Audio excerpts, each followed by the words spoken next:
எதுக்குடா கூப்பிட்டா? தங்கச்சில எதுவும் தப்பா நினைச்சிட மாட்டாங்களா? நீ பாட்டு கூப்பிடுறா வாணி. அதெல்லாம் தப்பா நினைக்க மாட்டாங்க. நான் அந்த அளவுக்கு அவன் தங்கச்சியை மிரட்டி வச்சிருக்கேன். ஏன்டா அப்படி திட்டுனா?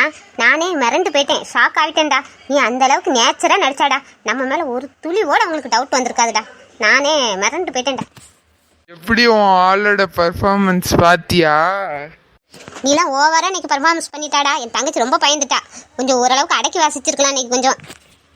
அச்சினிச்சி தானே, மறக்கவே கூடாத அளவுக்கு ஷாக் கொடுத்துட்டேன். இனி என்ன பாக்குறப்பெல்லாம் அவளுக்கு ஃபர்ஸ்ட் சந்திப்பு தானே ஞாபகம் வரணும்.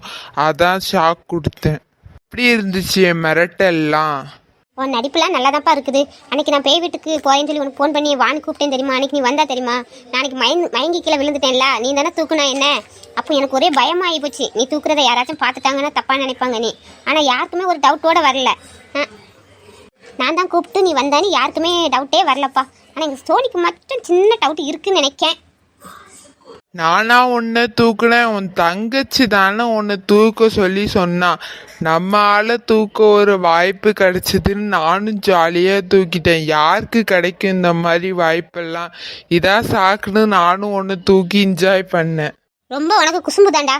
தூக்குறதே பெருசு, இதில் வேற சாங்கு வேற போட்டுக்கிட்டு தூக்குற. எப்பா உனக்கு கொஞ்சம் கூட பயம் இல்லைடா.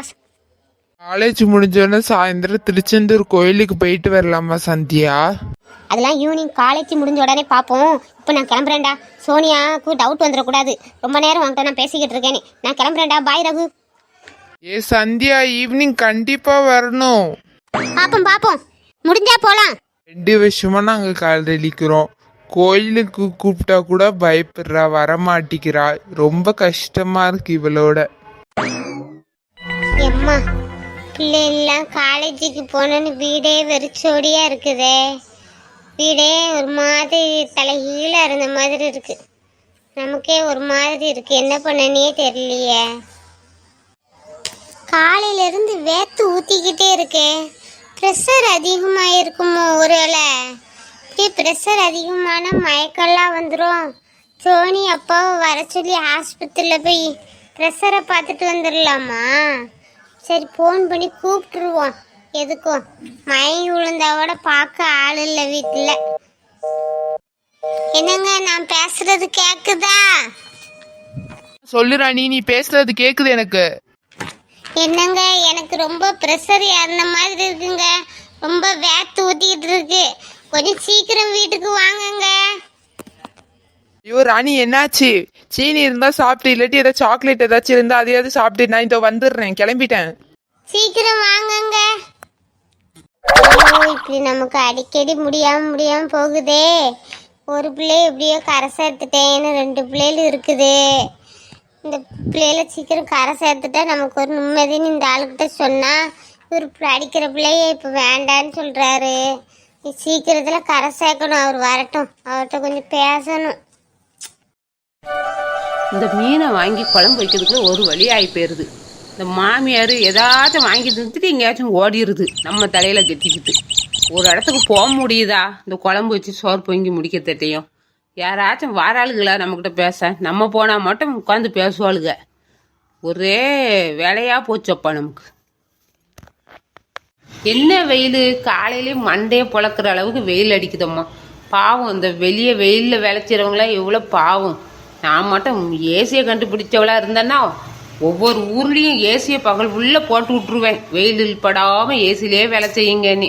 இந்த ஏசியை கண்டுபிடிச்சவன் அப்படி ஒன்று கண்டுபிடிச்சானா இல்லாமல் போச்சா? இப்படி வெளியே வெயிலில் உட்காந்து மீன் கழுவுற மாதிரி ஆகிப்போச்சு என் நிலமை. எம்மாடி, நமக்கு ஒரு ஆளாமட்டுக்கிட்டு உமா குரல் மாதிரி இருக்கு. மீன் கழுவிட்டு இருக்க உங்க வீட்டில் அப்போ இன்னைக்கு மீன் குழம்பா? என்ன உமா, உனக்கு கண்ணு குருடா? மீன் கழுவிக்கிட்டு இருக்கிறதான் பாக்கி. அப்புறம் என்ன மீன் கழுவுறியா? நீ கழுவி உட்காரு. அதில் ஆள் இல்லாமல் நானும் தெரிஞ்சிட்டு கிடந்தேன் யார் வருவான்னு. நல்ல வேலை வந்து நிற்கா. உன் மாமியார் எங்க ரொம்ப வீடே அமைதியா இருக்கு, இல்லாட்டி ஏதாவது ஒன்று சொல்லி திட்டிகிட்டே இருக்குமே, எங்க அது? எம்மா உமா அது எங்கேயோ பஜாருக்கு போகிறேன்னு போயிட்டோம்மா. போய் தொலையட்டும். வீட்டில் இருந்தால் ஒரு வேலை செய்ய விடாது. புழு புழு புழுன்னு சொல்லுவோம். எனக்கு கோபம் வரும். 2 பேரும் சண்டை போடுவோம். இப்போ அமைதியாக வச்சு நான் குழம்பு வைப்பேன். அம்மா நீ என்ன குழம்பு வச்சா? காலையிலேயே வெளியே வந்துட்டா மீட்டிங் போட? சின்ன பொண்ணு, நானே காலையில நல்ல பூசை வாங்கிட்டு வந்திருக்கேன். ஒரு குழம்பு சோறு வச்சுட்டு போறதுக்குள்ள கிளின்னு அந்த தொப்பி எனக்கு போட்டு கிழிக்கிறான். என்னது குழம்பு சோறு வச்சதுக்கலாமா கிழிக்கிறாரு? இல்லையே செல்வன்னு அப்படிலாம் சொல்ல மாட்டார. அப்படி நீ என்ன குழம்பு சோறு வச்சா? சோறும் ரசமும் வச்சேன் சின்ன பொண்ணு. கூட்டு வைக்கலன்னு என்ன போட்டு திட்டுறாரு. நீயும் பெரிய ஆளுதான். வெறும் ரசத்தையும் சோறையும் முங்கி காலையில் வேலைக்கு போகிறவங்களுக்கு கொடுத்துட்டு அப்புறம் திட்ட தானே செய்வாவ. ஏதாச்சும் ஒரு கூட்டு கீட்டு வச்சு கொடுத்து விடணும். அப்புறம் இதுக்கு திட்டு வாங்காமல் அப்புறம் உன்னை வந்து கொஞ்சையா செய்வாவா? உன்னை திட்டினதுக்கு வேற ஒரு அர்த்தம் கிடையாது. இதுக்கு தான் திட்டியிருக்காரு. போ சின்ன பொண்ணு, எனக்கு காலையிலேயே 1 மணி நேரத்துக்குள்ள ரசமும் கூட்டம் வைக்கிறதுக்குள்ள எனக்கு ஒரு வேட்டு விறுவிறுப்புன்னு ஒரு மாதிரி ஆயிடுச்சு சின்ன பொண்ணு. ஆமாம், நம்ம சரசக்காவை பார்த்தியா? சரசக்காவை பார்த்து 2 நாள் ஆகிட்டேன். சரசக்கா வெளியே வந்த மாதிரி இல்லையே. பையனுக்கு வேலை கிடைச்சதும் கிடைச்சிச்சான். வீட்டுக்குள்ளேயே கிடக்குதம்மா, வெளியே வரவே மாட்டுக்கு. ஆமாம், அன்னைக்கு லாஸ்ட்டாக ஆற்றுல பார்த்தோம்ல, அதோட நானுமே பார்க்கவே இல்லை. லட்சுமி அக்காவுக்கும் சரசாக்கும் குடும்ப குத்து விளக்கு கேரக்டர் கொடுத்தது அதுங்க 2 வரவே மாட்டுது. நம்ம 2 பேர்த்தையும் இந்த மாதிரி அலைய விடுறாங்கய்யா. விடுவோம்மா, எங்கே போனாலும் நமக்கு இப்படி தான் எழுதியிருக்கோம் போல இருக்கு. புருஷன்லேருந்து மாமியார்லேருந்து புள்ள வர நம்மளை கிளின்னு கிழிக்குது. எல்லாத்தையும் நம்ம கேட்டுக்கிட்டு இருக்க வேண்டியதாக இருக்குது. விடு, இதுவும் ஒரு ஜாலியாக தான் இருக்கும். என்ன சண்முகானே வேகமாக ஓடுறாரு? என்னது லட்சுமி அக்கா வீட்டுக்காரர் ஓடுறாரா? எங்க? அதோ போறாரு பாரு. நான் கூப்பிட வச்சின பொண்ணு. கூப்பிட்டு கேளுச்சுனேம்மா. என்ன விஷயம்னு கேட்போம். ஏன் வேகமாக ஓடுறாரு? சண்முகானே அண்ணன் நில்லுங்க. என்னம்மா சொல்லுங்க. என்னண்ணா வேகமாக ஓடுறீங்க? இந்த நேரத்தில் கடையிலலாம் இருப்பீங்க. இப்போ என்ன வீட்டுக்கு நேரம் ஓடுறீங்க? இன்னைக்கு உடம்பு சரியில்லைன்னு ஃபோன் அடிச்சாம்மா, அதான் ஹாஸ்பிட்டல் கூட்டு போலாமேன்னு வீட்டுக்கு போறேம்மா. ஐயோ, ராணி அம்மாக்கு என்னாச்சு? என்னண்ணா எதுவும் ரொம்ப முடியலையா? தெரியலம்மா, வீட்டுக்கு போனாதாம்மா தெரியும். நான் கிளம்புறேம்மா, நான் போய் பார்க்குறேன் வீட்டுக்கு போய் அவளை. சரிண்ணா நீங்கள் கிளம்புங்கண்ணா.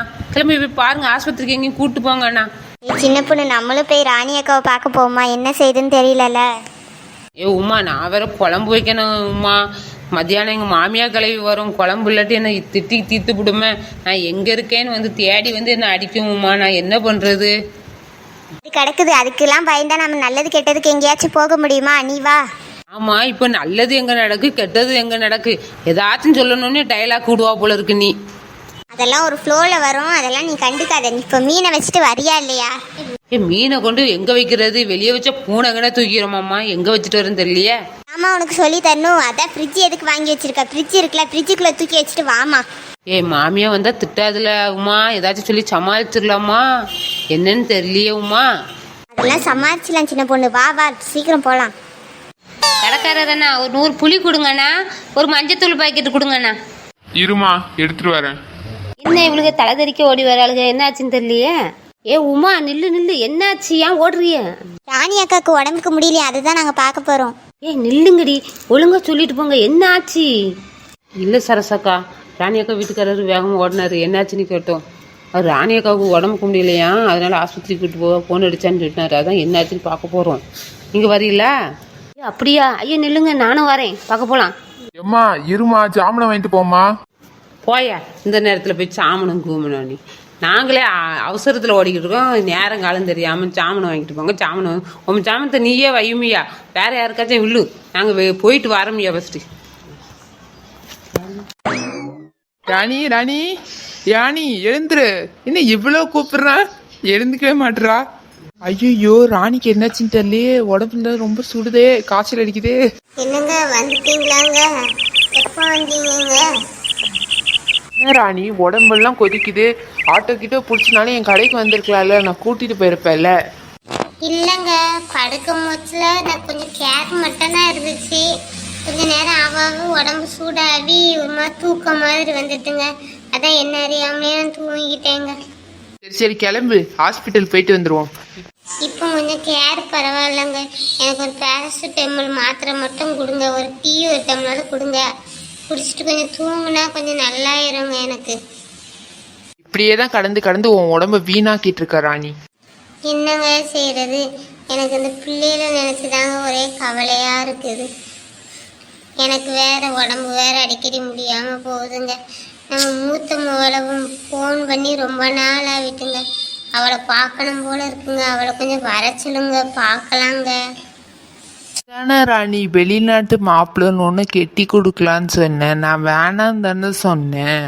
பிள்ளை நல்லா இருப்பான்னு சொல்லிட்டு நீ அங்கே கெட்டி கொடுத்துட்ட. அவளால் நினச்ச நேரத்துக்கு வர முடியுதா? 2-3 வருஷத்துக்கு ஒரு தடவை தான் வரா. அவளை நினச்சி தினம் கவலைப்பட்டுக்கிட்டே இரு. அதுதாங்க நான் சந்தியாவாச்சும் ஊருக்குள்ளே கட்டி கொடுக்கணும்னு ஆசைப்படுறேங்க. அவளுக்கு ஒரு வரன் வந்துச்சுன்னு சொன்னில்லாங்க தரகரு, அதை கேளுங்கங்க. பேசாமல் அவளை கல்யாணம் முடிச்சு கொடுத்துட்டு அவளை படிக்க சொல்லுவோங்க. நம்ம கண்ணு நல்லா இருக்கும் முச்சிலே பிள்ளைகளை கட்டி கொடுத்துருவாங்க ஒவ்வொரு பிள்ளையா. சொல்ற ராணி, எதுக்கு இவ்வளோ சீக்கிரத்தில் அவசரப்படுற நீ?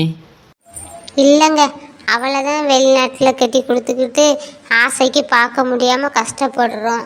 இவளையாச்சும் உள்ளூரில் கட்டி கொடுத்துட்டு நல்ல கண் முன்னர எல்லாம் செஞ்சு அவளுக்கு நல்லது கெட்டதெல்லாம் பார்த்துட்டு நமக்கு உடம்புக்கு முடியாட்டினா கூட நமக்கு கவலை இருக்காதுங்க. நீங்கள் பேசுங்க, என்ன நாளைக்கு புரோக்கர்கிட்ட. சரி விடு, அதை நம்ம நாளைக்கு பார்த்துக்கலாம். இப்போ நீ ஹாஸ்பிட்டலுக்கு வரியா இல்லையா? இல்லைங்க, எனக்கு அந்த பெரியவட்ட பேசணும் போல இருக்குங்க. இப்போ ஃபோன் போட்டு தரீங்களாங்க? நீ அதை நினச்சிதான் உனக்கு காய்ச்சல் வந்துருச்சுன்னு எனக்கு தெரியுது ராணி. நீ எப்போவுமே அவளை நினச்சிக்கிட்டே இரு. ரிங்கு போது பேசு. எம்மா திவ்யா, நல்லா இருக்கியம்மா? பிள்ளைலாம் நல்லா இருக்கா? உன் வீட்டுக்காரர் நல்லா இருக்காராம்மா? நல்லா இருக்குமா. நீங்களாம் நல்லா இருக்கீங்களா? வீட்டில் அப்பா நல்லா இருக்காங்களா? தங்கச்சிலாம் நல்லா இருக்காங்களாம்மா? எம்மா நீ ஃபோன் போட்டு எவ்வளோ நாள் ஆச்சும்மா? ஏம்மா அம்மாவுக்கு ஃபோன் போடாமே இருக்கா? போடணும் தாம்மா நினச்சேன், கொஞ்சம் வேலை பிஸியாக இருந்துச்சுமா, அதனால தாம்மா போட முடியல.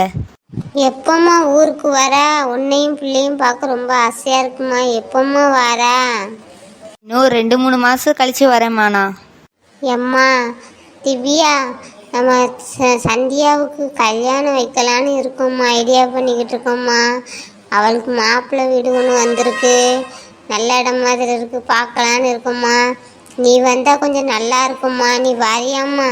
அதான் படிக்கிறாள், அவளுக்கு எதுக்கு கல்யாணம்லாம் வைக்கிறீங்க? கொஞ்ச நாள் போகட்டும். இல்லைம்மா, அம்மாவுக்கு வேற அடிக்கடி உடம்புக்கு முடியாமல் போகுது.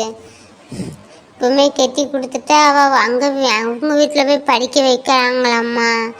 பேசிட்டு தாம்மா முடிவு பண்ணணும். கொஞ்சம் நீ வாரியாம்மா? சரி, அப்போ வெயிட் பண்ணுங்க. நான் லீவுலாம் சொல்லிட்டு ஒரு 10-20 நாள் ஆகும் வர்றதுக்கு. நான் வரேன். சரிம்மா, சீக்கிரம் வா. வந்த மாப்பிள்ளையும் கூட்டிகிட்டு வேணாம் வாம்மா. அப்பாட்ட பேசுறியாம்மா? சரிம்மா, நான் அப்பாட்ட பேசிட்டேன். நான் ஃப்ரீயாக இருக்கும்போது உங்களுக்கு கால் பண்ணுறேம்மா. சரிம்மா. சரி அம்மா, வைக்கிறேன். நீ போய் படு, நான் போய் உனக்கு மாத்திரையும் காஃபியும் போட்டு எடுத்துட்டு வரேன். நீ எதையும் நினச்சி கவலைப்பட்டுட்டு இருக்க. அது நடக்கிறது தான் நடக்கும். நீ பாட்டுக்கு விடு. நீ சாப்பாடு கொஞ்சம் போட்டு எடுத்துட்டு வரட்டுமா? சாப்பிட்றியா? இல்லைங்க, எனக்கு வாயெல்லாம் கசக்குது. ஒரு டம்ளர் காஃபி மட்டும் கொடுங்க, போதும். ஐயோ சின்ன பொண்ணு, நான் கீழே விழுந்துட்டேன். பார்த்து உமா, கவனமாக போயிருக்கலாம்ல. என்ன உமா, ஓட்ட போட்டியாக நடக்குது, ஓடி போய் விழுறதுக்கு. நம்மளே ராணியக்காவை பார்க்க போகிறோம். அதை பார்க்க போகிற சாக்கில் பார்த்தா இப்போ ஒன்று தான் ஆஸ்பத்திரிக்கு நாங்கள் தூக்கிட்டு போனோம் போல இருக்குது. அந்த அளவுக்கு போய் விழுறா.